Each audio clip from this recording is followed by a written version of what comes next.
হাদি ভাইয়ের হত্যা নিয়ে ঝুমা আপা নাকি জড়িত আছে, সেজন্য ঝুমা আপা বলল যে আমি যদি কোনো প্রকার অপরাধ করি, পুলিশ ভাইদের কাছে আমার অনুরোধ থাকলো আমাকে জানি তারা ধরে নিয়ে যে জিজ্ঞাসাবাদ করে। দেখেন ভিডিওটা।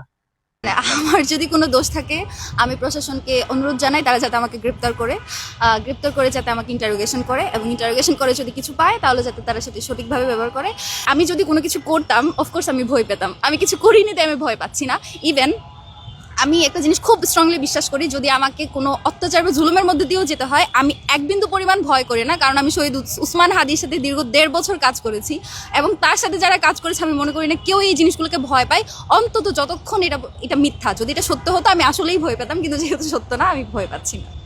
এবং হয় যে তারা আমাকে একিউজ করছে বা তারা আমাকে কোনোভাবে এই ফাঁসাতে চাইছে, আলটিমেটলি সত্য তো কখনো গোপন থাকে না, সত্য তো একদিন না একদিন সামনে আসবে, হয়তো আমাকে গ্রেপ্তার করবে, হয়তো আমাকে রিমান্ডে নিবে। যেভাবে তারা সোশ্যাল মিডিয়ায় আওয়াজ তুলছে, এটা বেসিক্যালি এখন শুরু হয়নি, এটা সেদিন থেকেই শুরু হয়েছে যেদিন থেকে শহীদ উসমান হাদি হত্যার তাকে গুলি করা হয়েছে।